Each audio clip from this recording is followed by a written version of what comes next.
हिंदुस्थानमध्ये तिरुपती बालाजी व अजमेर दर्गा या 2 तीर्थस्थळाला अधिक महत्त्व आहे। त्यामुळेच लाखो भाविक या दोन्ही तीर्थस्थळाला जातात, नतमस्तक होतात व आपली मनोकामना पूर्ण करतात।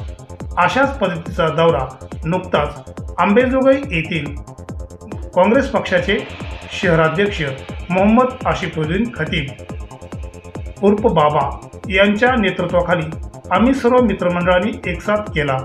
आणि हा दौरा कशा प्रकारे झाला, अंबेजोगाई ते अजमेर दौरा कशा प्रकारे झाला हे अधिक जाणून घेण्यासाठी माझ्यासोबत मोहम्मद शरफुद्दीन साहेब आहेत उर्फ काजी। त्यांच्याकडून आपण जाणून घेऊया की हा त्यांना दौरा कसा वाटला। सदर अजमेरमध्ये भारताचे सर्वात मोठे सूफी संत ख्वाजा मोइनुद्दीन चिश्ती रहमतुल्लाह अलैह आहे। सदर हे संत सर्वात मोठे संत म्हणून ह्यांची जगप्रसिद्धी आहे। हजरत ख्वाजा मोइनुद्दीन चिश्ती रहमतुल्लाह अलैह आज आम्ही ह्या ठिकाणी हजर झालो आणि दर्शन घेतले आणि त्यामुळे जे आहे तर एक आध्यात्मिकच्या दृष्टिकोनातून हे फार आम्हाला जे आहे तर समाधानकारक ठरलेले आहे। तसेच आसिफुद्दीन खतीब साहेबांच्या सोबत आमचे ह्या दर्शनाच्या विषयी चर्चा निघाली असता आसिफुद्दीन खतीब साहेबांनी आम्हाला माहिती दिली की त्यांच्या कुटुंबामध्ये एक सूफी संत होऊन गेलेले आहे, जे की गुजरात येथे अहमदाबाद पासून 30 ते 25 किलोमीटरच्या अंतरावर जे आहे तर सूफी संत ज्यांचे नाव सय्यद हुसेन शाह खतीब हे वास्तविक होते आणि आज त्यांच्या एक भले मोठी जे आहे तर त्या ठिकाणी दरबार अर्थात दर्गा अस्तित्वात आहेत आणि आम्ही सगळे मिळून जे आहे तर त्या दर्गेला सुद्धा भेट दिलेली आहे। त्या दर्ग्यावर आम्ही हजर झालो त्यावेळी त्या ठिकाणीचे व्यवस्थापक कमिटी व तिथली मुतवल्ली ज्यांना आपण आम्ही भेट घेतली त्यावेळी आम्ही आसिफुद्दीन खतीब साहेबांचे विषयी माहिती दिली असता त्यांनी सुद्धा जे आहे तर आमचे जे आहे तर फार उत्सुकतेने जे आहे तर आमचे स्वागत केले व आसिफुद्दीन खतीब साहेबांचे सुद्धा जे आहे तर दर्शनाच्यासाठी एक चांगल्या प्रकारची व्यवस्था वगैरे केली आणि आम्ही जे गावात आम्ही जे आहे तर नांदेड आम्ही जे आहे तर अहमदाबादपासून 30 ते 25 किलोमीटरच्या अंतरावर जे गाव आहे त्याचं नाव धोलपूर आहे। अच्छा, ही झालं धोलपूरचं कहाणी आणि मोहम्मद आसिफुद्दीन खतीब साहेब यांचे पूर्वज त्या ठिकाणी असलेली दर्गा आणि त्या ठिकाणी होत असलेला दरबार। तर यापूर्वी कधी त्या ठिकाणी खतीब परिवार आपल्या अंबेजोगाईतला गेला असावा का? नाही, फक्त जे आहे तर जुन्या लोकांच्या कडून आम्हाला जे माहिती मिळाली होती ते फक्त एक कोणीही असा विशेष करून गेलेलं नव्हतं, पण आज आसिफ खतीब साहेबांना ते त्यांच्या घरच्या वडीलधारी लोकांपासून जे माहिती मिळालेली होती तोंडी माहिती त्याला त्यांनी आपल्या लक्षात ठेवून जे आहे तर आज सगळ्यांच्या समोर जे आहे तर ते एक प्रस्ताव ठेवला आणि सगळ्यांनी जे आहे तर ते संधीचं सोनं करून घेतलेलं आहे आणि आजपर्यंत तर खतीब फॅमिलीकडून कुणीही जे आहे तर धोलपूर हे गाव शोधून सुद्धा काढलेलं नव्हतं किंवा त्या गावाला कधी भेट सुद्धा दिलेली नाही। छोटंसं ग्रामीण भागातलं गाव असलं तरी त्या ठिकाणी दर्गा आपल्याला एक चांगल्या पद्धतीनं पाहावयास मिळाली, तिथली रचना आम्हाला खूप पाहायला मिळाली। आपण सगळ्यांनी मिळून त्या ठिकाणी दर्ग्यावर चादर सुद्धा चढवली, त्याविषयी तुम्हाला काय वाटतं? हो, बिलकुल, फार हे आनंदाची आणि सुखमय गोष्ट आहे आणि ह्या ठिकाणी सुद्धा एक आत्माला शांती व मनाला शांती मिळण्याचे एक चांगले स्थान आहे आणि ह्या ठिकाणी जे आहे तर मनापासून शांती भेटते आणि अनेक इतिहासाचे पाऊल जे आहे तर आपल्याला आपल्या पूर्वजांचे अनुभवासाठी एक चांगले ठिकाण आहे ते। धोल का शहर है, ये अहमदाबाद जिले के अंदर है, गुजरात राज्य है। यहाँ पे हसन खतीब रहमतुल्लाह अलैह का मज़ार है। बाबा पूरे महाराष्ट्र से यहाँ गुजरात में आए, अहमदाबाद में दरगाह पर शरीफ हो गए, यहाँ पर चादर भी चढ़ाई। क्या मन्नत मांगी आपने? सबसे पहले तो मैं हज़रत ख्वाजा हसन खतीब चिश्ती रहमतुल्लाह अलैह के आस्थाने पर जब मैंने यहाँ से उनका जो सब कुछ लिया, मैंने एक किताब में उनके सवानी उम्री में सरकार का जिक्र सुना और खतीब बिरादरी से जो है वो मेरे पड़दादा लगते हैं और पड़दादा के हैसियत से मैं ढूंढते ढूंढते यहाँ पर हमारे हारून भाई अहमदाबाद में रहते थे, रहते हैं और उनके मकान पर आकर मैंने यहाँ से उनसे पूछताछ की तो उन्होंने मुझसे कहा कि ढोलका यहाँ से 30 किलोमीटर दूर है, यहाँ से तो आपको, मैं बोला पहले वहाँ जाएंगे, वहाँ जाके अपन पहले ज़ियारत करेंगे मेरे सरकार की। मैं पहले सबसे अहम बात यह है कि मेरे खतीब बिरादरी के जो है आज दूर दूर तक फैले हुए, जहाँ पर बेंगलोर में भी मेरे दादा पीर की वहाँ पर भी बहुत बड़ी दरगाह है। उसके अलावा यहाँ से पाकिस्तान बॉर्डर पे भी वहाँ पर भी मेरे दादा पीर की दरगाह है। वहाँ से आज दूर तक पूरे हिंदुस्तान में, पूरे भारत में ये हमारे बिरादरी के लोग फैले हुए हैं। वहाँ पर मैं हर जहाँ का मुझे पता मिलता है मैं वहाँ जाके उनकी ज़ियारत करके उनसे दुआओं की और हिंदुस्तान के दुआओं की दरख्वास्त करता हूँ और हिंदुस्तान को अमन और शांति में रखने के लिए मैं उनसे दुआ करता हूँ। इसलिए मैं हर जगह पे जहाँ पर मेरी बिरादरी के लोग जहाँ पर है, मेरे बुजुर्गाने दीन जहाँ पर है, मैं वहाँ जाके हाजिरी लगाता हूँ। और वहाँ पर एक ही मेरी दुआ है कि मेरे भारत को ऐसा, जैसा कि हमारे पहले सरकार ने कहा था कि हिंदुस्तान सोने की चिड़िया है, उस तरीके से आज मैं ये हिंदुस्तान को सोने की चिड़िया बनना, इसलिए मैं सबसे दुआ करता हूँ। जय हिंद, जय महाराष्ट्र। आपण सध्या आहोत गुजरात अहमदाबाद येथे। गुजरात येथे दौरा आमचा निश्चित नव्हता आणि कधी आम्ही गुजरातला येतोत का नाही असा सुद्धा प्रश्न उपस्थित झाला होता, परंतु काँग्रेस पक्षाचे शहराध्यक्ष मोहम्मद आसिफुद्दीन खतीब साहेब यांनी त्यांच्या निवासस्थानी बसल्या ठिकाणी मित्रमंडळाला एकत्रित करीत चहापानाच्या निमित्तानं एकत्र जमलोत आणि त्या ठिकाणी आमचा निर्णय झाला की आपण सर्वांनी अजमेर दर्गाला जावं। यासाठी आसिफ बाबांनी आम्हाला निमंत्रित केलं। आमच्यासह माझ्यासोबत आंबेजोगाई दर्शनची टीम तर आहे, पत्रकार बांधव बी आहेत, काही स्थानिकचे नागरिक बी आहेत, काही वकील आहेत, असे 20 ते 25 जणांचा दौरा आम्ही करत आहोत आणि सध्या आम्ही गुजरात येथे अहमदाबाद या ठिकाणी आहोत। गुजरातची अहमदाबादची सगळ्यात प्रसिद्ध असलेली ही जामा मस्जिद आहे। या ठिकाणी केवळ भारतातलेच लोक या ठिकाणी येतात असे नाही, तर भारताच्या बाहेरील सुद्धा लोक या मस्जिदीमध्ये येतात आणि आपली नतमस्तक होतात, या ठिकाणी आपली भावना व्यक्त करतात आणि अनेक आमचे सोशल मीडियाचे पत्रकार बांधव मित्रमंडळ हे सर्वजण येतात, या ठिकाणी फोटो छायाचित्रीकरण करतात आणि आपले मनोकामना पूर्ण करतात। आंबेजोगाईहून निघाल्यानंतर आम्ही सर्वजण मिळून अतिशय एकसाथ या ठिकाणी आलोत। एक अतिशय चांगली सेवा मोहम्मद आसिफुद्दीन खतीब यांच्या माध्यमातून संपूर्ण आंबेजोगाईकरांच्या मिळाली आणि आम्हाला सुद्धा वाटलं की आंबेजोगाई दर्शनच्या माध्यमातून लाखो लोकांपर्यंत ही संस्कृती, भारतीय संस्कृती जावी, म्हणून आम्ही आज आणि उद्या असे 2 दिवस आमचा गुजरातचा अहमदाबादचा दौरा आहे आणि त्यानंतर आम्ही सर्वजण मिळून अजमेर दर्गा या ठिकाणी आम्ही जाणार आहेत। तर ही सुद्धा आपण ही मोठी मस्जिद पाहत आहात, एक मोठी ऐतिहासिक पुरातन विभागासारखी मंदिर, म्हणजे कुठल्याही हिंदू असो की मुस्लिम बांधव असो या ठिकाणी एकतेचा संदेश देणारी ही मस्जिद, या ठिकाणी हजारो लाखो भाविक भक्त या ठिकाणी येतात आणि नतमस्तक होतात। मला सुद्धा जास्त या मस्जिदी संदर्भात काही माहीत नाही, परंतु आमचे दोस्त या ठिकाणी उपस्थित आहेत, आपण त्यांच्याकडून जाणून घेऊया की या मस्जिदीविषयी त्यांना काय वाटतं, काय वाटतं कधीची असेल मस्जिद?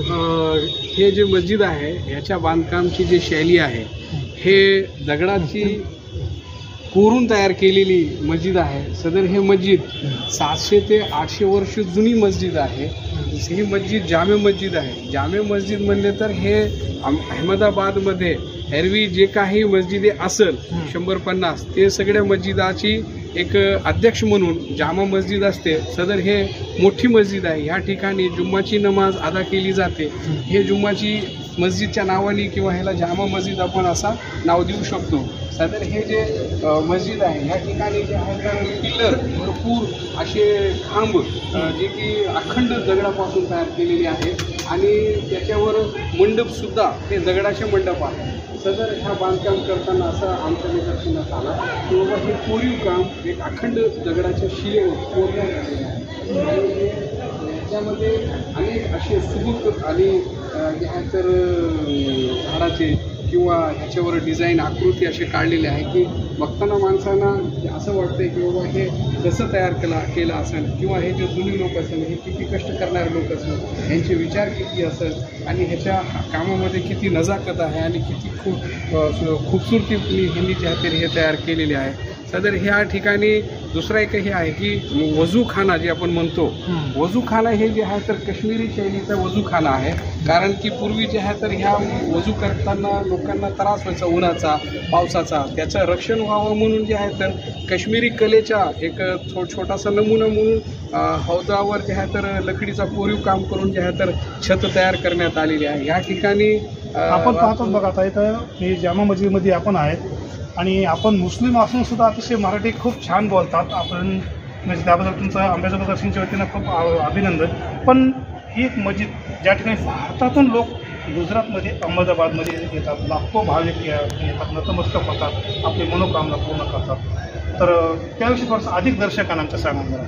हो, विषय असा आहे की अहमदाबाद हे जे शहर आहे हे शहरामध्ये 4 सूफी संत चा आशीर्वाद ह्याला प्राप्त झालेला आहे आणि त्यांचे कायमी मुक्कामी म्हणून त्यांची मजार अर्थात त्याला जे आपण कबर म्हणतो ती ह्या ठिकाणी आहे आणि ह्या जुनं त्यांच्या सूफी संतांचे कर्मभूमी हे अहमदाबाद ठरलेली आहे. ह्या ठिकाणी जे आहे तर हिंदू मुस्लिम एकीची भरपूर जे आहे तर आम्हाला उदाहरणं भेटतात आणि सदर ह्या ठिकाणी जे आहे तर एक मोठा बाजारपेठ व्यापारसुद्धा आहे आणि ह्या ठिकाणी जे आहे तर एक भरपूर लोकसंख्या आहे की जे मिळून मिळून एकत्रित जीवन जगतात आणि एक व्यापार करण्याला प्रत्येकाला संधीसुद्धा ह्या ठिकाणी भेटत आहे. आणि आध्यात्मिकतेच्या दृष्टिकोनातून आमचा हे प्रवास सुरू झाला होता आणि आध्यात्मिकताच्या ह्या प्रवासासाठी जे आहे तर आसिफ बाबांनी असा एक विचार केला की बाबा एरवी जे आहे तर आपण सरळ सरळ जे मार्ग असतो अजमेरला जाण्यासाठी पूर्णातून गाडीतून जे आहे तर आपण मध्य प्रदेश, काही भाग गुजरातचा, काही भाग दुसऱ्या जे काही स्टेटचा त्याला टच करत होतो. पण यावेळी आसिफ बाबांनी असं ठरविलं की नाही, माझं म्हणणं असं आहे बाबा तुम्ही माझ्यासोबत चला, तुम्ही सगळे माझे सहकारी आहे. आपण असं करू की गुजरातला जे आहे तर थोडासा थांबा घेऊ, आपण एक थोडासा विश्रांती घेऊ आणि त्या ठिकाणीचे जे सूफी संत आहेत, जे दर्गा आहेत त्यांना जे आहे तर आपण भेट देत जाऊ आणि गुजरातला एक वेगळ्या प्रकारची संस्कृती जी आहे त्याचं आपण एक दर्शन घेत जाऊ. आणि आज आम्हाला सुद्धा आमच्या विचारामध्ये सुद्धा नव्हतं की बाबा गुजरातमध्ये ह्या अशा भल्या मोठ्या जे आहे तर दर्गा असेल किंवा त्यांचे दरबार असेल आणि ह्या ठिकाणी जुनी संस्कृतीला आम्हाला भेट देण्यास आम्हाला जे आहे तर संधी मिळाली म्हणून जे आहे तर आम्ही अल्लाचा जे आहे तर शुक्रिया अदा करतो आणि जे आहे तर ते आम्हाला एक आमचे भाग म्हणावं लागेल की आज आम्ही ह्या पवित्र ह्या ठिकाणी आलो. आणि ह्या ठिकाणाची बांधकामची शैली असा एक जुने साहेब गुजरातमध्ये आपण आलो, खूप आनंद वाटला. पण गुजरातमध्ये दुसरी एक आपल्याला सर्वांना आनंदाची एक बातमी मिळाली की जे की आसिफ बाबा खतीब यांचे पूर्वज जे गुजरातमध्ये मोठं स्थान आहे त्यांचं, जे की आतापर्यंत खतीब परिवारातलं कोणीही या ठिकाणी आलं नसावं असं मला वाटतंय. परंतु आपण ही माहिती जाणून घेण्यासाठी आपल्यासोबत स्वतः आसिफ बाबा खतीब आहेत. आपण त्यांच्याशी बातचीत करू की बाबा आम्ही तुमच्या माध्यमातून आम्ही सर्वजण पत्रकार बांधव, वकील व काही मित्रमंडळ आपण अजमेरला जात आहोत. पण 2 दिवस आपण गुजरात दौरा केला, गुजरातच्या अहमदाबादचा दौरा केला. या ठिकाणी अनेक नामवंत मोठ्या मस्जिद दर्गांना आपण भेट दिला. तिथं सुद्धा आपण संपूर्ण माहिती घेतली. तिथं आपल्याला कळालं की आपले पूर्वज या ठिकाणी पूर्वीपासून आलेले आहेत. याविषयी थोडंसं आमच्या दर्शकांना सांगा. आम्ही सगळेजण आज अहमदाबाद या ठिकाणी जे पोचलो, अहमदाबादमध्ये आम्ही आमचे संत सोपी संत जे आहेत, सोपी संत आमच्या अहमदाबादमध्ये ज्या शाह आलम सरकार म्हणून एक आमचे सोपी संत आहेत, त्या आज मोठ्या प्रमाणामध्ये ते आपल्या घरात कधी राहत नाहीत. आज बी ते आमच्या सगळ्या पब्लिकमध्ये फिरतात. त्या सगळ्यांचं जे मनाचे हाल आहेत ते ऐकून घेऊन त्यांचा ते काय त्यांना जे वाटेल ते त्या लोकांना ते देतात. परंतु आज आमच्या अहमदाबादमध्ये आम्ही जे पोचलो, आमचे हारूनभाई यांच्या अर्जीनुसार आम्ही अहमदाबादमध्ये पोचलो. हारूनभाई हे एक आमचे सहकारी आहेत. हारूनभाई हे आमचे एक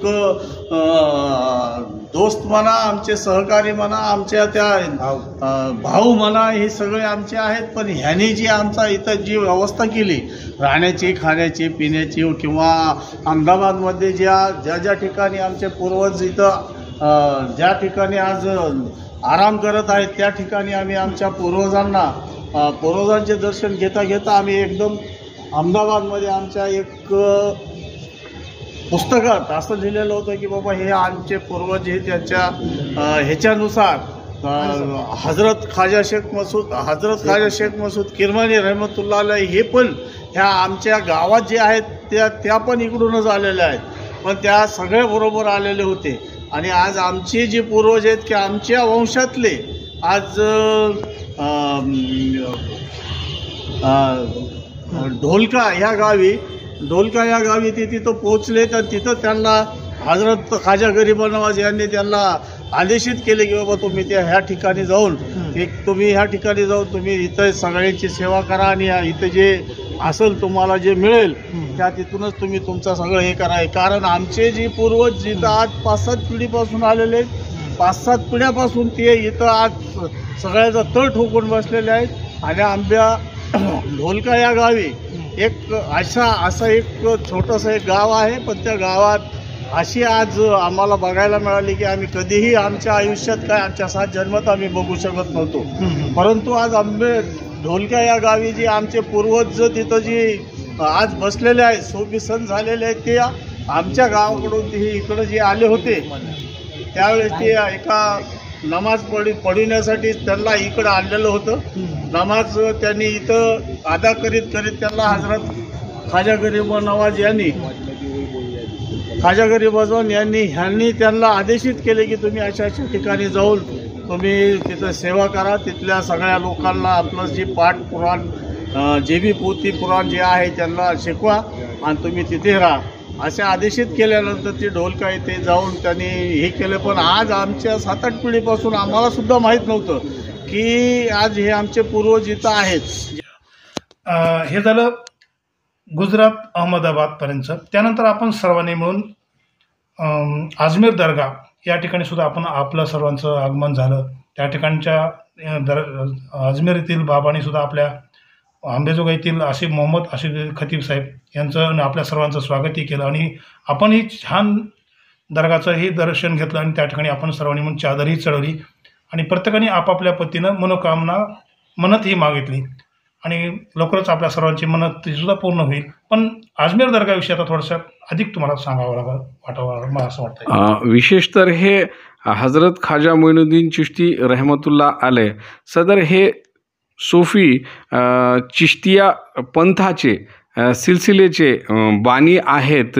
आणि हे खरं तर पूर्ण भारतामध्ये सूफी पंथाचे जे आहे तर लोकांमध्ये त्याची प्रचार व प्रसार करण्यासाठी व मानवतेचे शिक्षण देण्यासाठी व अल्लाचे जवळचे अनुभव घेण्यासाठी त्याला जे आपण मारिफत, तरीकत आणि हकीकत जे म्हणतो की बाबा तुम्ही अल्लाह तबारक व तालाची उपासना करा आणि लोकांमध्ये प्रेम आणि जे आहे तर एकोपाचे संदेश देण्याचे काम हजरत सूफी संतांच्या माध्यमातून भारतामध्ये पसरविण्याचे काम केलेले आहे. हे फार तुटपुंज शब्दामध्ये मी आपल्यासमोर मांडण्याचे प्रयत्न करत आहेत. पण खरं तर आपल्याला ह्या विषयावर भरपूर काही बोलण्यासारखे आहे आणि जे आहे तर त्यासाठी अनेक पुस्तकंसुद्धा आपल्याला वाचण्यासाठी उपलब्ध आहे. तरी आज मी फक्त इतकंच म्हणू शकतो की हो, आज आपण जे हजरत ख्वाजा मोइनुद्दीन चिश्ती रहमतुल्लाह अलैहिंच्या दरबारामध्ये हजर झालो, दर्ग्यामध्ये हजर झालो, तर हे एक फार मनाला शांतता देणारा आणि एक जे आहे तर माणसाला अनेक प्रकारचे अनुभव, नवीन अनुभव मिळवून देणारा, की आज या दरबारामध्ये शीख समाजचे लोक, जे आहे तर हिंदू समाजचे लोक, जैन समाजचे लोक, अनेक अशा विविध समाजाचे लोक, अनेक बोलीभाषा बोलणारे लोक जे आहे तर आपल्याला आज एका छताखाली जे आहे तर बसून जे आहे तर स्वतःला जे आहे तर मनाला शांतताने आणि जे आहे तर एकोपाने एकमेकांसोबत चर्चा करताना दिसले आणि ते एक अनुभव आम्हाला नवीन जे आहे तर चांगला मिळालेला आहे. निश्चितच आमच्या दर्शकांसाठी सांगावं असं वाटतं की भारतामध्ये पवित्र स्थान 2 ठिकाणी मानलं जातं. एक तिरुपती बालाजी आणि दुसरं अजमेरचा दर्गा. या ठिकाणी लाखो भाविक व भक्त दररोज येतात व आपली मनोकामना पूर्ण करतात आणि शासनाच्या वतीनेही भाविकांना या ठिकाणी येण्या जाण्यासाठी चांगल्या प्रकारे व्यवस्थाही करण्यात आलेली आहे. अतिशय कुटुंबातील कुटुंब एकत्रित येतात, आनंद साजरा करतात. भक्तिमय वातावरणात या दोन्ही देवस्थानाला भेट देतात व आपली मनोकामना पूर्ण करतात. आम्ही आमच्या पद्धतीनं एक छोटीशी माहिती देण्याचा आम्ही प्रयत्न केलेला आहे. यानंतर पुढील काळात लवकरच नवीन एखाद्या पर्यटन स्थळाची, नवीन एखाद्या धार्मिक स्थळाची किंवा नवीन एखाद्या पुरातन विभागाची माहिती आम्ही देण्याचा निश्चित आम्ही प्रयत्न करू. आम्ही दूरदर्शन बातम्यासाठी माझ्यासह मोहम्मद शरफुद्दीन साहेब व मी स्वतः सतीश मोरे, अंबाजोगाई. मैं रतनलाल गुजर आप सबको, जितने भी अंबाजोगाई से आए हुए हैं महाराष्ट्र से, सबका हाथ जोड़ के इतने दिल से शुक्र अदा करता हूँ. सबसे पहले बात तो ये है. और ये भाई लोग अजमेर गरीब नवाज की दरगाह पर आए हुए हैं और दरगाह से ये 15 किलोमीटर दूर ब्यावर रोड पे और बकरा मंडी के पास में और बादाम शाह बाबा की दरगाह है. और ये आश्रम है, ये आश्रम इतना अच्छा है और ये कितना खूबसूरत है और इतना है इनकी जितनी तारीफ़ की जाए उतनी ही कम है. और इस आश्रम की और ये दरगाह जो बनी हुई है इसके लिए तो जितना शुक्र अदा और जितनी तारीफ़ करूँ मेरे पास में कोई शब्द भी नहीं है. और कोई भी इंसान यहाँ आता है अपना सर झुकाता है और यहाँ मुर्शिद के पास आता है और यहाँ बाबा बैठे हुए हैं, इनसे दुआ और आशीर्वाद लेते हैं, बड़ा खुश हो जाता है. और यहाँ अंदर बाबा की दरगाह है और मस्जिद है, फूल बाग बगीचे, हरियाली हरियाली, कितनी खूबसूरत जगह है. मैं तो सब लोगों को बोलता हूँ कि जो भी गरीब नवाज दरगाह के यहाँ आए वो यहाँ आके जाए. और सोलमपुर रोड पर भी यही दरगाह वहाँ बनी हुई है. मैं तो सब जगह शुक्र अदा करना चाहता हूँ. और यहाँ की 8 पीढ़ी हो गई है. 8 पीढ़ी से ये जो बाबा मिश्रा जी हैं, बाबा सूफी संत जी है, जो भी है, जो ये चली आ रही है ये पीढ़ियाँ. और मैं तो सबको कहता हूँ कि जो भी गरीब नवाज के यहाँ आए वो यहाँ आके जाए, यहाँ से कोई खाली नहीं जा सकता. यही मैं कहना गुजर. और ये जितने भी जो भाई लोग आए हैं, ये बादाम शाह बाबा की दरगाह है और ये ब्यावर रोड गरीब नवाज की दरगाह से 15 किलोमीटर पड़ती है. और ब्यावर रोड बकरा मंडी के पीछे ये बहुत अच्छा और बहुत पाक साफ ही है. ये बहुत ही अच्छा है, मतलब इसकी तारीफ जितनी की जाए उतनी कम है. ये आश्रम बना हुआ है, यहाँ दरगाह बनी हुई है और यहाँ 8 पीढ़ी हो गई है यहाँ तक इबादत करते हुए. और यहाँ मुरीद भी बैठे हुए हैं, पीर साहब भी हैं, मुर्शिद भी हैं, सब है, जितने भी सेवादार लगे हुए हैं. ये बाग बगीचे, ये हरियाली, सब कुछ है यहाँ हर इंसान को, किसी को कोई कमी नहीं. और मैं यहाँ इस चीज़ की तारीफ़ करना चाहता हूँ. मैं तारीफ़ के योग्य नहीं हूँ, मेरे पास यहाँ के लिए तारीफ़ के लिए कोई शब्द भी नहीं है. इसलिए बादाम शाह बाबा की मैं जितनी तारीफ़ करूँ उतनी ही कम है. और हर इंसान को चाहिए कि यहाँ आके रूहानी इबादत मांगे. मैं तो यही कहना चाहूँगा. सिलसिला है आशिक़ रसूल हज़रत उवैस करनी साहब के सिलसिला है, कलंदरी सिलसिला है ये. और हिंदुस्तान के अंदर ये सिलसिले में हमारे बुजुर्ग 5 बुजुर्ग आराम फरमा है रामपुर शरीफ में. हज़रत बाबा स्वाबका साहब रहमतुल्लाह अलैह, हज़रत बाबा आला नूर खां साहब रहमतुल्लाह अलैह, हज़रत बाबा सुभान शाह साहब रहमतुल्लाह अलैह, हज़रत बाबा लक्ष्मण दास साहब रहमतुल्लाह अलैह, हज़रत बाबा मौलाना मोहम्मद गुल साहब रहमतुल्लाह अलैह, फिर उनके खलीफा आजम हजरत मौलाना निज़ामुल हक शाह साहब रहमतुल्लाह अलैह आपकी दरगाह झांसी शरीफ में है। उनके बाद किबला नूरी हजूर हाफिज मोहम्मद इब्राहिम साहब रहमतुल्लाह अलैह, आपके बाद हमारे दादा हजूर पुरनूर बाबा बदाम शाह साहब रहमतुल्लाह अलैह, आपके जानशी हजरत बाबा हरपुर शाह साहब रहमतुल्लाह अलैह, आलम रुआ में आपको हजरत जमालुल हक शाह साहब रहमतुल्लाह अलैह से नवाजा गया है। यह सिलसिला जो है हिंदुस्तान में उनके बाद जो भी है ये चला आ रहा है, और इस सिलसिले में शोहरत नहीं है, सिवाय इबादत के अलावा किसी पर जोर नहीं दिया गया है। अपनी इबादत करो अल्लाह की राह में, अपने पीरों मुर्शिद के सदक़े में अपनी ज़िंदगी को गुजारो। बस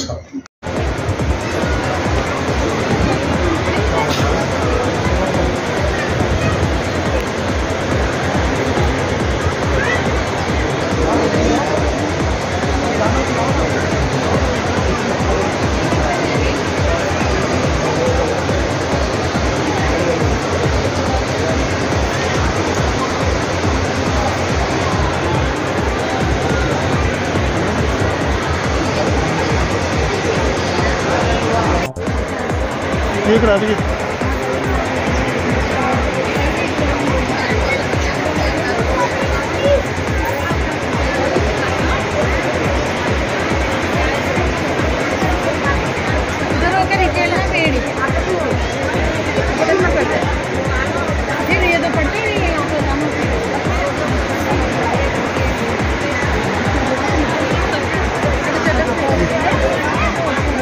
ठीक रहा।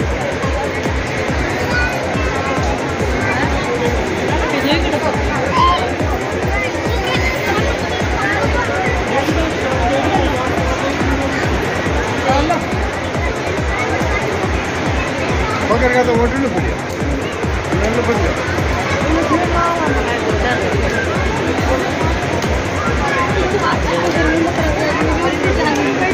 तो देख रहे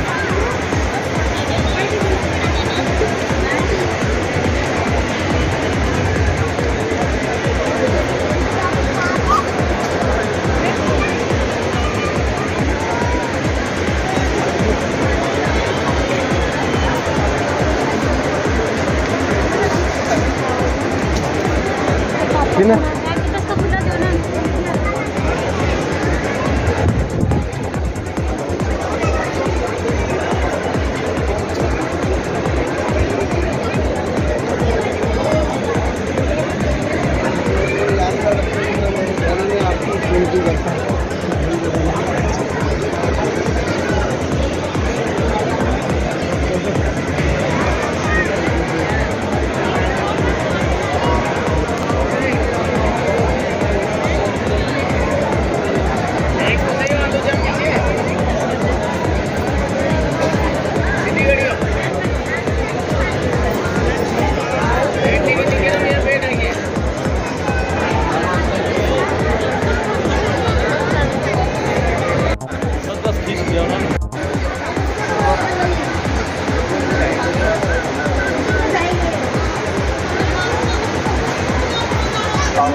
चलो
महिला नहीं जाएगा, दर्शन के बाद जाएगा महिला।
अलिफ लाम मीम ज़ालिकल किताबु ला रैब फीह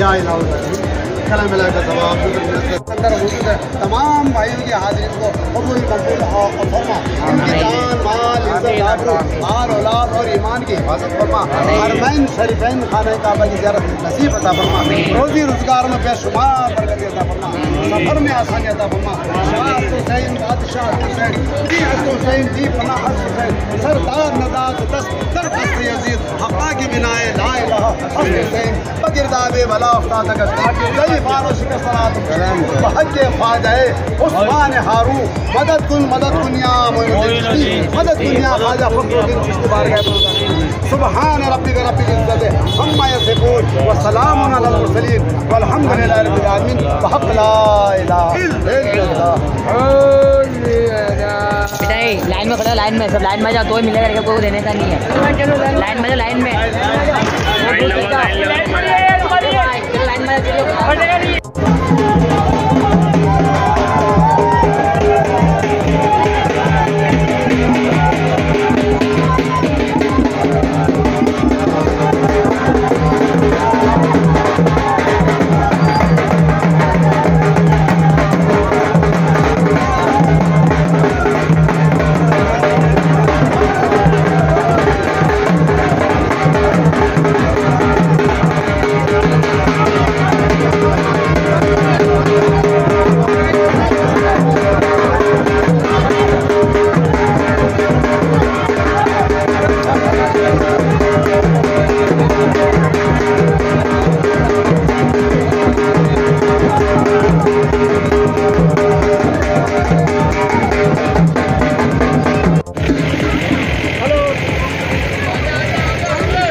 हमारे लोग को तो लगने वाले हैं।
ऊपर जाओ बाबा, ऊपर जाओ।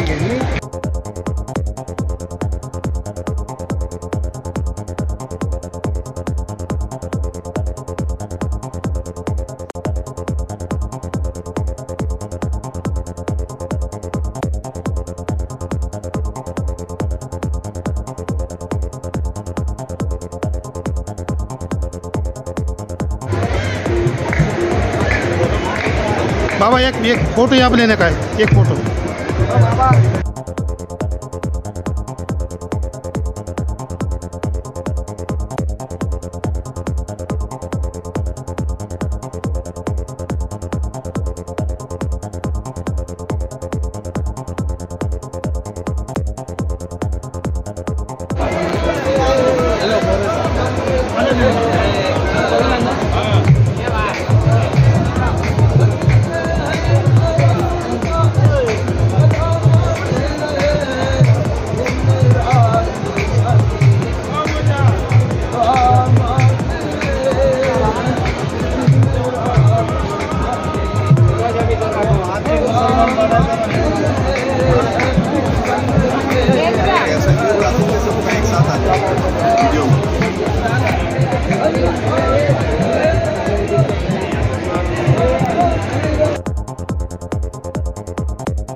हमें दिलवाया, बताया, करा, सब कुछ करा। आज उसी का कलमा इसलिए हम पढ़ते हैं, ला इलाहा इल्लल्लाह मोहम्मद रसूलुल्लाह सल्लल्लाहु अलैहि वसल्लम, क्योंकि मोहम्मद रसूलुल्लाह अल्लाह के रसूल हैं और उन्हीं की बदौलत आज हमें दीन मिला है। समझ आई मेरी बात? तो अल्लाह ने ये थोड़ी कहा चिल्लाकर अपने बंदों से, मैं अल्लाह हूँ तुम्हारा, तुम मुझे मानो। नहीं, अल्लाह ने भी रसूल का जरिया किया। 1,24,000 पैगम्बर इस दुनिया में उतारे, 1,24,000 पैगम्बर। लेकिन सबसे आखिर जो पैगम्बर आखिरुज़्ज़मा नबी करीम आप सल्लल्लाहु अलैहि वसल्लम दुनिया में आए और पूरी दुनिया में आपने इस्लाम को फैलाया। आज इस्लाम जो है पूरी दुनिया में 55 से ज़्यादा मुल्कों में, लेकिन वो सब उन्हीं की वजह से, उन्हीं के ज़रिए, उन्हीं के वसीले। वसीला ही सबसे बड़ी चीज़ है। मैंने अभी शेर क्या कहा था, बगैर वसीले मुद्दा नहीं मिलता और जिनको रसूल नहीं मिलते खुदा नहीं मिलता। और जिस इंसान में दिल में रसूल की मोहब्बत नहीं, कभी उसको कुछ नहीं मिलता। तो रसूल की मोहब्बत, अहले बैत की मोहब्बत ज़रूरी है। आप कितनी नमाज पढ़ लो, कितनी इबादत कर लो, लेकिन अगर रसूल और आले मोहम्मद की, मोहम्मद और आले मोहम्मद की औलाद की मोहब्बत आपके दिल में नहीं है तो कुछ नहीं। आप वही है तो है, आले नबी औलाद अली गरीब नवाज, आप भी तो वही है ना। ये चीज़ तो वसीला हर चीज़ के लिए ज़रूरी है। जब हुजूर यहाँ आए गरीब नवाज, तो आप दीन को लेकर के आए, दीन मोहम्मदी को लेकर के आए। तो दीन हमें किसने बताया? गरीब नवाज। जब गरीब नवाज तशरीफ ला रहे थे ना, तो उनके मुर्शिद ने कहा, ये ख्वाजा फखरुद्दीन गुर्दैदी जिनके अंदर आप स्टोर में ज़ियारत करके आए, बोले ये मेरी अमानत है, साथ लेके जाओ, मैं तुम्हें अपनी अमानत सौंप रहा हूँ। गरीब नवाज उनको अपने साथ लेके आ गए और आज भी स्टोर में अमानत बना के रखा है साथ में रख के अंदर। आज भी जैसे आदमी रखता है ना अमानत सारे भाई की बहुत संभाल के, तो आज भी आपने अपने पास रख रखा है संभाल के। तो वो अमानत वहाँ से यहाँ तक पहुँच गई। बेशक, इसलिए खादिम कैसा भी है लेकिन किसका खादिम है? गरीब नवाज का। तो गरीब नवाज का खादिम जो भी है वो गरीब नवाज का खादिम है। जो शर्फ उसको मिला है वो किसी को नहीं मिला है। अरे उसको तो मुकद्दर इसी दर से मिला है, तुम्हें तो मुकद्दर से मिलता है और उसको तो मुकद्दर इस दर से मिलता है। इसलिए ख्वाजा का खादिम है। जो उसका मर्तबा है वो किसी का मर्तबा नहीं। सही आई बात समझ में? ये चीज़ अब देखो मेरे वो कहाँ गए भाई साहब, आपको मेरे सवाल का जवाब मिल गया। कितनी बड़ी बात है ये? हमारे हुक्म में था 2 साल से मैं भी नहीं आ सकता था। 2 साल से मैं भी नहीं आ सकता था। अब ये बाबा इतनी दूर से आए, उनसे मेरे को दिल लग गया। अब ये बोले जरिया बन गया, ये बोले कि तुम मेरे संग चलो, तुमसे दिल लग गया। खाना पीना रहना सुना सब मेरा बोले, तुमको एक खर्चा करने का नहीं है। तो आज तक भी खर्चा किया, खर्चा रुपये नहीं दिया, अभी भी लेके जा रहे हैं। अब मेरा रुक बात कर रहा हूँ। बदनसीबी का गिला करते हुए आते हैं लोग और इनका सदका दे के जाने क्या क्या ले जाते हैं। तो तुमको जो मिला इनके जरिए गरीब नवाज की बारगाह में, वो तुम्हें आज ज़ियारत करके क्या शर्फ हासिल हुआ? हुआ नहीं हुआ? हुआ? यार यार अच्छा हाजिरी करके जो तुम्हें शर्फ हासिल हुआ कैसा लगा? अच्छा लगा। तो इसका क्रेडिट किसको जाता है? जरिया। समझ गया मेरी बात? जरिया इन्होंने कुछ नहीं किया है, सिर्फ उनकी मोहब्बत में लुटाया है। और तुमने जो पाया है वो इनकी मोहब्बत में पाया है, लेकिन वसीले से पाया है। ये वसीला कहाँ जुड़ रहा है? इधर। और ये कहाँ जुड़ रहा है? इधर। कड़ी को पकड़ के कड़ी मिलेगी, कड़ी से कड़ी मिलेगी, हाथ से हाथ में लटक के बेकार लटक के रह जाओगे, जिसका कोई होती नहीं है। अच्छा आप एवरेज बात तो मांगू प्यासी से आता हूँ, लेकिन जो चीज़ हमको जो नहीं मिली ये आज तुमको मिली हो पहली बार, मुझे तो मिली भाई, मैं उनका गुलाम हूँ। तुम्हारे इसमें भी जरिया इनोज बने ना।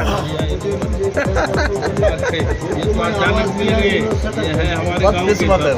नहीं सुनो सैयदना मौलाना नबीना शफीना हबीबना व अला आलि सैयदना मौलाना मुहम्मद मुबारक वसल्लम। अस्सलातु वस्सलाम अलैका या रसूल अल्लाह, अस्सलातु वस्सलाम अलैका या नबी अल्लाह, अस्सलातु वस्सलाम अलैका या ख्वाजा कुल ख्वाजा अताए रसूल गरीब नवाज ख्वाजा आज़म। या गरीब नवाज आप रहमतुल लिल आलमीन के नायब है मौला, आप नाइब रसूल हैं, आप अताए रसूल हैं। आप बेहतर जानते हैं सबके दिलों के हाल, आप तो सब रोशन है, आप तो रोशन है गरीब नवाज को असरार दिल और अर्ज़ किस की करूँ मैं मुझे।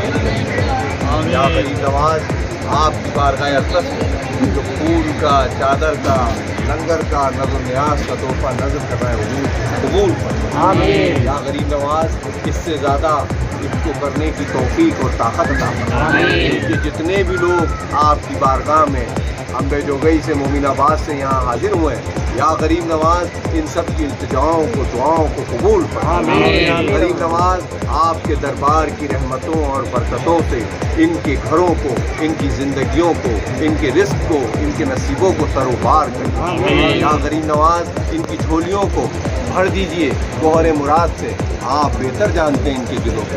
ये दिलों में जितने भी अरमान लाएँ, जो भी तमन्नाएँ लाएँ, जो भी मकसद लाएँ, जो भी मुरादें लाएँ, गरीब नवाज इनकी दुआएं कबूल हो। गरीब नवाज आप बेहतर जानते हैं आका इनके दिलों का हाल। ये आपके नाम से आपके गुलाम की खिदमत करते हैं, इज्जत करते हैं, मोहब्बत करते हैं। आका इनको सबको इनका नेक सिला था, आप करम फरमाइए, आपका करम हो जाए और इन सब का बेड़ा पार हो जाए। ला इलाहा इल्लल्लाह मुहम्मद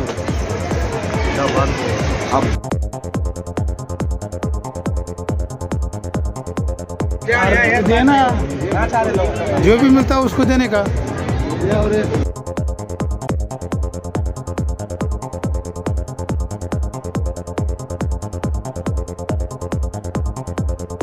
की जगत पिता ब्रह्मदेव की। देखिए सर, आप लोग यहाँ पुष्कर जिसके लिए आए हैं, कुछ चलो पुष्कर जी नाम से हमारे इधर में कोई मंदिर नहीं है, कोई मूर्ति नहीं है, कोई टेम्पल नहीं है। पुष्कर जी नाम है इस पवित्र सरोवर का।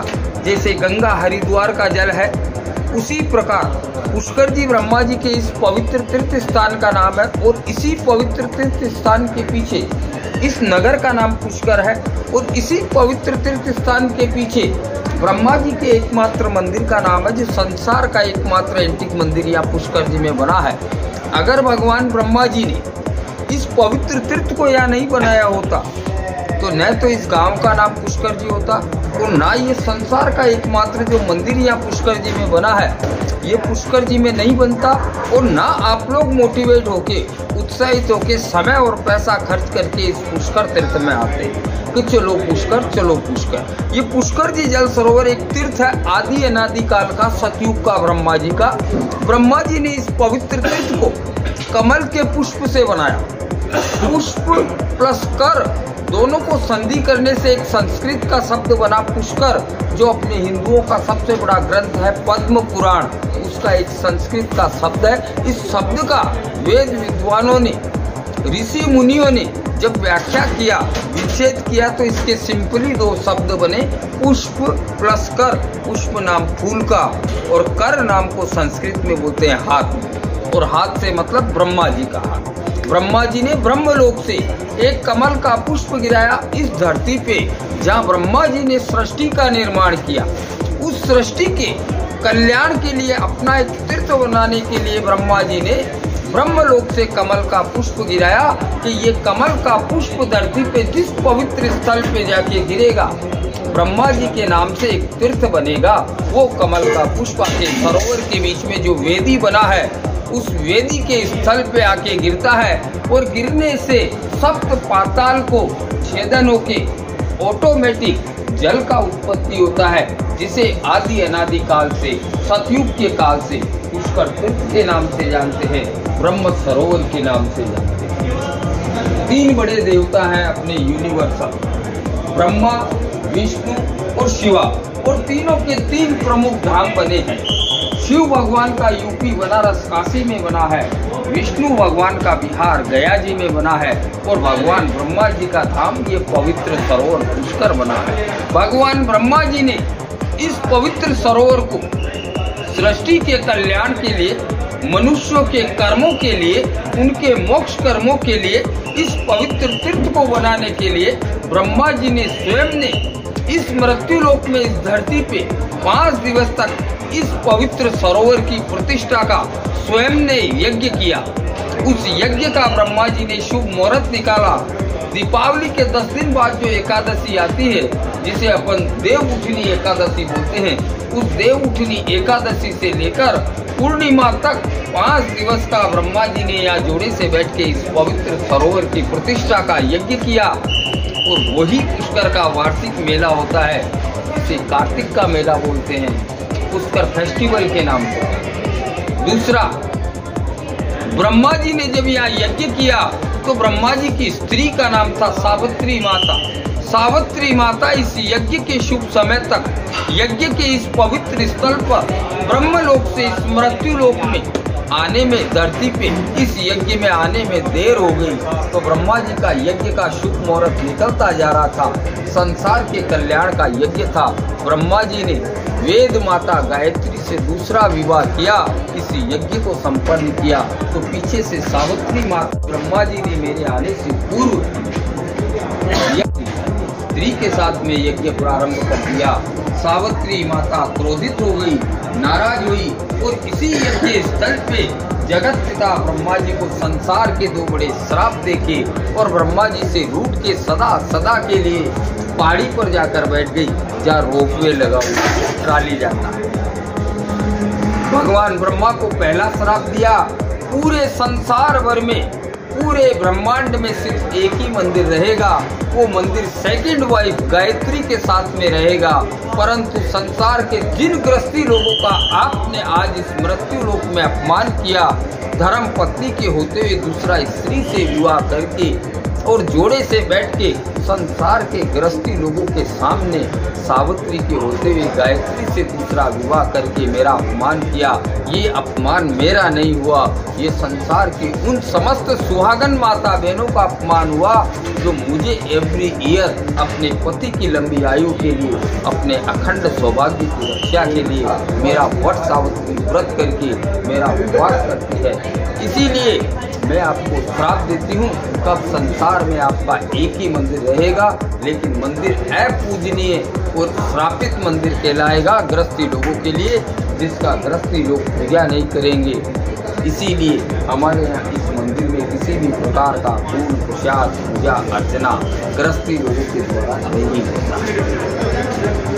दूसरा श्राप दिया कि जिस पवित्र जल को आपने कमल के पुष्प से उत्पत्ति किया, उसी का आपने यज्ञ किया और उसी पवित्र सरोवर के शुद्धिकरण के लिए और संसार के मनुष्यों के कर्मों के लिए, उनके मोक्ष कर्मों के लिए, उनके कल्याण के लिए इस पवित्र सरोवर को बनाने के लिए आपने स्वयं ने जगत पिता ब्रह्मा ने धर्म पत्नी के होते हुए दूसरा स्त्री से विवाह करके और घोड़े से बैठ के संसार के गृहस्थी लोगों के सामने इस पवित्र जल सरोवर को धाम को पूजा और मेरा धर्म पत्नी का अपमान किया। अब मैं आपको श्राप देती हूँ कि जिस पवित्र जल को आपने संसार के कल्याण के लिए पूजा, अब संसार का जो भी गृहस्थी आपका नाम लेके आपके तीर्थ में आएगा, वो अब मेरे श्राप की वजह से आपके मंदिर का आपका पूजा नहीं करेगा, आपके नाम से आपके जल सरोवर धाम का पूजा करेगा, जिसका आपने स्वयं ने जोड़े से बैठ के पूजन किया। इसीलिए इस पुष्कर तीर्थ में यात्रीगण इस पवित्र सरोवर में 3 कामों के लिए आते हैं। पहला काम, परिवार में कोई गुजर जाता है तो उसका अस्थि विसर्जन करने के लिए इस पवित्र सरोवर में लेके आते हैं। दूसरा कार्य, हिंदू शास्त्रों में सबसे बड़े जो देवता कहे गए हैं वो परिवार के पितृ प्राणी, माता पिता, दादा दादी, परदादा परदादी, 7 पीढ़ी में कोई जाना अनजाना परिवार में पितृदोष होता है, तो उस पितृदोष के निवारण के लिए इस तीर्थ में पिंडदान और श्राद्ध करने से पितरों की शांति होती है, पितृदोष का निवारण होता है। क्योंकि भगवान रामचंद्र जी स्वयं इस पवित्र तीर्थ में अपने पिता दशरथ जी के मोक्ष के लिए इस पवित्र तीर्थ में आए थे और यहीं पर अपने पिता दशरथ के पिंडदान और श्राद्ध करके उनके मोक्ष की भगवान ब्रह्मा जी से कामना की थी। तीसरा कार्य होता है, जो राजी खुशी आते हैं, घूमने फिरने के लिए आते हैं, अपने परिवार की मनोकामनाओं के लिए आते हैं, अपने परिवार की सुख शांति के लिए आते हैं, वो इसी पवित्र सरोवर का श्रद्धा भावना से स्नान करते हैं। स्नान नहीं करते हैं तो छींटा मारते हैं और जैसे गंगा मैया को जल के रूप में, माँ के रूप में पूजते हैं। इस पवित्र धाम को जगत पिता ब्रह्मा जी के नाम से पूजा जाता है। 20 रुपये का ये हमारे यहाँ जगह जगह कमेटी की दुकानें बनी हैं, जहाँ रियायती दर का एक परिवार का 20 रुपये का थाली मिलता है, जिसमें 7 चीज़ों का मिश्रण आता है। कुंकू, रोली, मोली, चावल, हल्दी, पुष्प, नारियल, 7 चीज़ों का मिश्रण का थाली मिलता है। ब्राह्मण लोग आपको 3 मिनट का आपके नाम से, आपके गोत्र के नाम से, आपके परिवार की सुख शांति की कामना कराते हैं, आपके पूर्वजों को जलदान दिलाते हैं। उनका कोई शुल्क चार्जेज नहीं लगता है। क्यों नहीं लगता है? कि इस पवित्र सरोवर के अराउंड में चारों तरफ 52 घाट बने हैं। राजा महाराजाओं के जल का मनोकामना करके इस तीर्थ के किनारे बने हैं। इसी जल का मनोकामना करके पूरे नगर में 1000 से अधिक मंदिर बने हैं। परंतु आप लोग कहीं भी दर्शन के लिए गृहस्थी लोग जाते हैं, कहीं भी आपके हाथों से फूल प्रसाद पूजा अर्चना इस नगर में नहीं होता है। क्योंकि यहाँ का जो चमत्कार है, महिमा है, इस तीर्थ में कुछ मांगा जाता है, कुछ भगवान का विधि कर्म किया जाता है, वो सब चमत्कार इस जल का है। इसके पीछे ये नगर बना है, जिसके पीछे आप लोग आते हैं, जिसके पीछे यहाँ का मेला लगता है। इसीलिए 52 घाटों का, पूरे नगर के 1000 मंदिरों का एक ही जगह यहाँ गवर्नमेंट का चैरिटी लंगर भंडारा बना है। किसी का श्रद्धा है, भावना है, सामर्थ्य है, किसी को भगवान ने लायक बनाया, कुछ दान देने का इच्छा होता है तो वो लंगर भंडारे में देते हैं, जहाँ से आपको फोटो प्रसाद और पावती प्राप्त होती है। बोलिए पुष्कर महाराज जय। तो मेरा नंबर दूंगा, यूट्यूब पे मेरा नंबर भी डालना, पंडित दिनेश पाराशर के नाम से। इससे कोई संपर्क करने वाला होगा वो दरबार का करना है तो इसमें 1 घंटे का आपके पास समय होना है। ये टाइम नहीं है ना, 12 बजे नहीं, ऐसा नहीं। एक स्थल पे खड़े हो तभी किया जाए, एक स्थल पे समय का नहीं हो।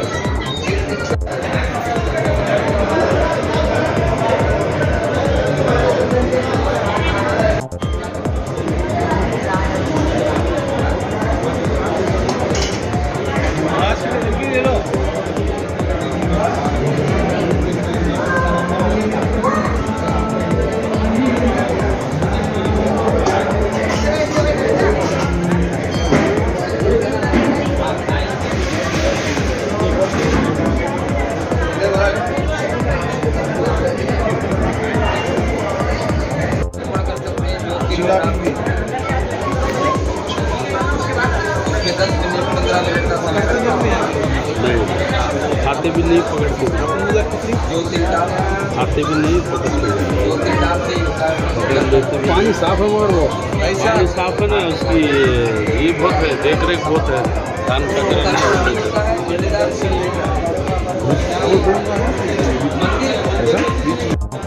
पुष्कर दर्शन जिसके लिए आप लोग आए, पुष्कर चलो पुष्कर चलो। पुष्कर हिंदुओं का सबसे बड़ा तीर्थ स्थान है, जहाँ पर बैठ के भगवान ब्रह्मा ने इस दुनिया को बनाया। ब्रह्मा जी की पूजा पूरे भारत में एक ही जगह होती है, पुष्कर देवल पे, ब्रह्म सरोवर पे। यहाँ पे जो भी अमीर गरीब हिंदू मुस्लिम सिख का ही आदमी आता है, 2 कार्य के लिए आता है।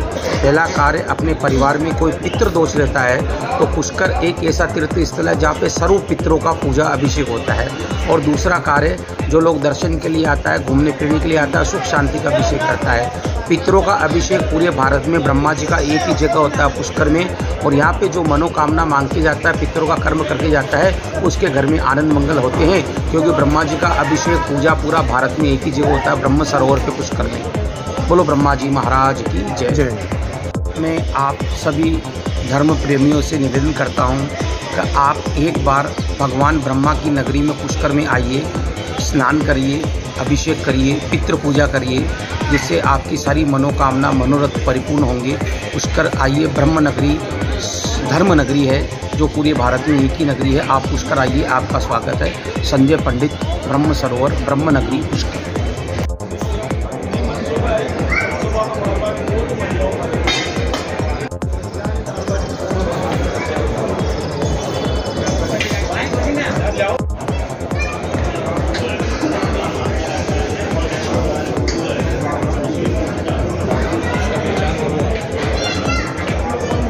इसलिए तो आया हूँ, मैं प्रेस रिपोर्टर हूँ, इसलिए तो आया हूँ और आने का मौका मिला। बहुत अच्छी चीज़ें निकली है। ठीक।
इसकी पूरी फोटो लेना, बाबा को भेजना।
आपको घंटे 2 घंटे आधे घंटे 10 मिनट के लिए उसे सब भूल जाओ, उसको याद कर दो। जब आपको और मेरे बीच में कोई नहीं रहना चाहिए मेरे मालिक, आप मुझे देख रहे हो, मैं तुम्हें देख रहा हूँ, और ये संसार कुछ भी नहीं है। भूल जाओ, इस शरीर को भी भूल जाओ। जैसे रात को सुबह देखते हो बादल लगा दो तार से तार, हे मेरे मौसी मैं तुम्हें देख रहा हूँ। भूल जाओ इसको, ये क्या है, ये तो फना होने वाला है, ये तो मिट्टी होने वाला है। इस तार से तार मिला दो मेरे मालिक, मेरे रसूल, मेरे मालिक आप दीक्षा देते कि मैं तेरी चौखट पर हंसता हंसता हूँ। ऐसी सद्बुद्धि दे कि मैं कोई नेक काम करूँ, इन हाथों से कोई नेक काम हो, कोई अच्छा काम हो, किसी की सेवा करूँ, किसी को बंदे को गले लगूँ, जो कुछ भी नेक काम करता चलूँ मेरे मुझे। मैं बारंबार प्रणाम करूँ, चरणों में शीश झुकाता हूँ। ये मेरे मुझे तेरी रजा में राजी रहूँ, अरे तू एक दिन भोजन देवे तो भी तेरा शुक्र करता हूँ। हर सांस सांस में तुझे याद रखो, ये तेरा कितना शुक्र है, तू मुझे मनुष्य जरूर 84 लाख होने के बाद में हमारा वचन होता है कि मेरे मालिक मुझे देश दुनिया दे दे, मैं तुझे रात और दिन याद करूँगा, उसको भूल गए। क्योंकि उसको कहीं पे भी जाओ, न मंदिर में कुछ है न मंदिर में मस्जिद में कुछ, लेकिन ये क्या है, ये जरिया बना दिया कि उसको रसूल को याद करो, उसको याद करो, उसको याद करो। 24 घंटे में 2 घंटा उसको, और ये जब उसको याद करोगे तो चरण आपको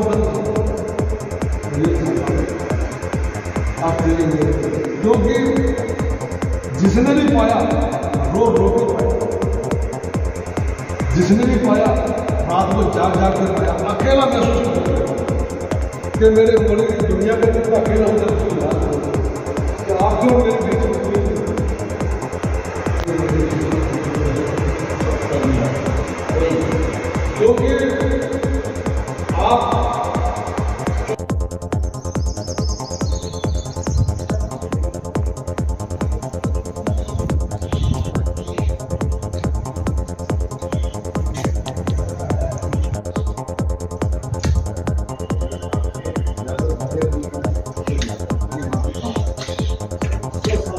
सिलसिला है आशिक़ रसूल हज़रत उवैस करनी साहब के सिलसिला है, कलंदरी सिलसिला है ये। और हिंदुस्तान के अंदर ये सिलसिला में हमारे बुजुर्ग 5 बुजुर्ग आराम फरमा है रामपुर शरीफ में। हज़रत बाबा स्वाबका साहब रहमतुल्लाह अलैह, हज़रत बाबा अलानुल्लाह साहब रहमतुल्लाह अलैह, हज़रत बाबा सुभान शाह साहब रहमतुल्लाह अलैह, हज़रत बाबा लक्ष्मणदास साहब रहमतुल्लाह अलैह, हज़रत बाबा मौलाना मोहम्मद कुल साहब रहमतुल्लाह अलैह, फिर उनके खलीफा आज़म हज़रत मौलाना निज़ामुल हक साहब रहमतुल्लाह अलैह आपकी दरगाह झांसी शरीफ में। उनके बाद किबला नूरी हजूर हाफिज़ मोहम्मद इब्राहिम साहब रहमतुल्लाह अलैह। आपके बाद हमारे दादा हजूर पुरनूर बाबा बदाम शाह साहब रहमतुल्लाह अलैह। आपके जानशी हज़रत बाबा अकबर शाह साहब रहमतुल्लाह अलैह। आलम रुआ में आपको हज़रत जमालुल हक शाह साहब रहमतुल्लाह अलैह से नवाजा गया है। ये सिलसिला जो है हिंदुस्तान में उनके बाद जो भी है ये चला आ रहा है, और इस सिलसिले में शोहरत में ही है, सिवाय इबादत के अलावा किसी पर जोर नहीं दिया गया है। अपनी इबादत करो अल्लाह की राह में, अपने पीरों मुर्शिद के सदक़े में अपनी ज़िंदगी को गुजारो।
रतनलाल गुजर और ये जितने भी जो भाई लोग आए हैं, ये बादाम शाह बाबा की दरगाह है और ये ब्यावर रोड गरीब नवाज की दरगाह से 15 किलोमीटर पड़ती है और ब्यावर रोड बकरा मंडी के पीछे ये बहुत अच्छा और बहुत पाक साफ ही है। ये बहुत ही अच्छा है, मतलब इसकी तारीफ जितनी की जाए उतनी कम है। ये आश्रम बना हुआ है, दरगाह बनी हुई है और यहाँ आठ पीढ़ी हो गई है यहाँ तक इबादत करते हुए और यहाँ मुरीद भी बैठे हुए हैं, पीर साहब भी हैं, मुर्शिद भी हैं, सब हैं, जितने भी सेवादार लगे हुए हैं। ये बाग बगीचे, ये हरियाली, सब कुछ है यहाँ हर इंसान को, किसी को कोई कमी नहीं। और मैं यहाँ इस चीज़ की तारीफ़ करना चाहता हूँ। मैं तारीफ़ के योग्य नहीं हूँ, मेरे पास यहाँ के लिए तारीफ़ के लिए कोई शब्द भी नहीं है। इसलिए बादाम शाह बाबा की मैं जितनी तारीफ़ करूँ उतनी ही कम है और हर इंसान को चाहिए कि यहाँ आके रूहानी इबादत मांगे। मैं तो यही कहना चाहूँगा, यहाँ सब भाई लोग आओ, हम सब भाई हैं, हिंदू मुस्लिम सिख ईसाई, यहाँ सब आ सकता है और यहाँ से कोई खाली हाथ नहीं जाएगा, मेरा ये कहना है।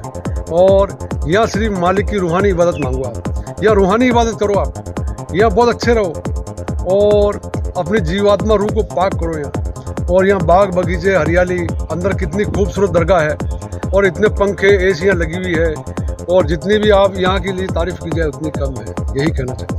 मैं रतनलाल गुजर आप सबको जितने भी अंबाजोगई से आए हुए हैं महाराष्ट्र से, सबका हाथ जोड़ के इतने दिल से शुक्र अदा करता हूँ। सबसे पहले बात तो ये है। और ये भाई लोग अजमेर गरीब नवाज की दरगाह पर आए हुए हैं और दरगाह से ये 15 किलोमीटर दूर ब्यावर रोड पे और बकरा मंडी के पास में और बादाम शाह बाबा की दरगाह है और ये आश्रम है। ये आश्रम इतना अच्छा है और ये कितना खूबसूरत है और इतना है इनकी जितनी तारीफ़ की जाए उतनी ही कम है। और इस आश्रम की और ये दरगाह जो बनी हुई है, इसके लिए तो जितना शुक्र अदा और जितनी तारीफ़ करूँ मेरे पास में कोई शब्द भी नहीं है। और कोई भी इंसान यहाँ आता है, अपना सर झुकाता है और यहाँ मुर्शिद के पास आता है और यहाँ बाबा बैठे हुए हैं, इनसे दुआ और आशीर्वाद लेते हैं, बड़ा खुश हो जाता है। और यहाँ अंदर बाबा की दरगाह है और मस्जिद है, फूल बाग बगीचे, हरियाली हरियाली, कितनी खूबसूरत जगह है। मैं तो सब लोगों को बोलता हूँ कि जो भी गरीब नवाज दरगाह के यहाँ आए वो यहाँ आके जाए। और सोलमपुर रोड पर भी यही दरगाह वहाँ बनी हुई है। मैं तो सब जगह शुक्र अदा करना चाहता हूँ। और यहाँ की 8 पीढ़ी हो गई है, 8 पीढ़ी से ये जो बाबा मिश्रा जी हैं, बाबा सूफी संत जी है, जो भी है, जो ये चली आ रही है ये पीढ़ियाँ। और मैं तो सबको कहता हूँ कि जो भी गरीब नवाज के यहाँ आए वो यहाँ आके जाए, यहाँ से कोई खाली नहीं जा सकता। यही मैं कहना चाहूँगा। शुक्र है।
बेटा पानी पिला, पानी पिला तुझे पानी पिला, जग ले रहा, जग में रहते और तुझे सामने मत हट। नहीं पानी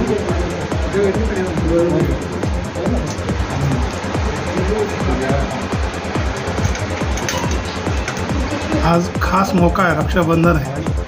पानी लाना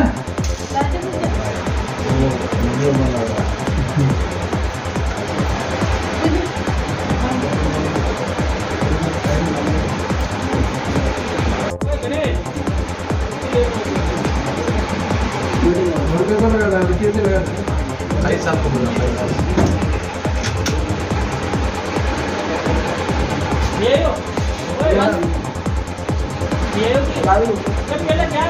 मुकेश भाई साहब को बोला।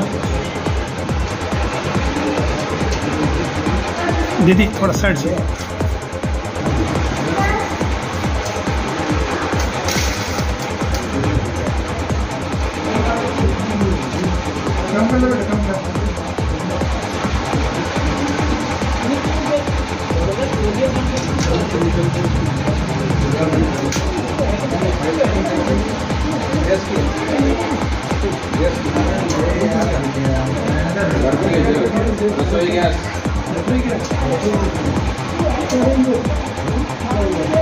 अभी ऐसे हो गया अभी घर में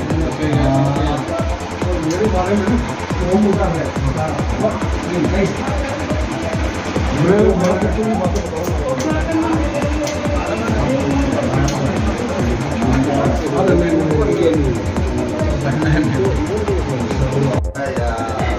इधर लो बहनों का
नहीं जा सकते हैं।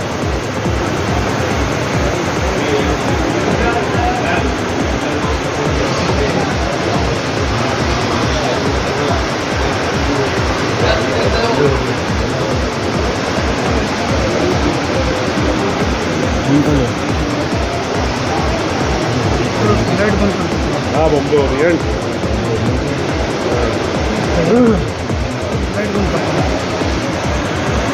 ताकि लोगों को समझ में आता।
देर बाद में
Hey,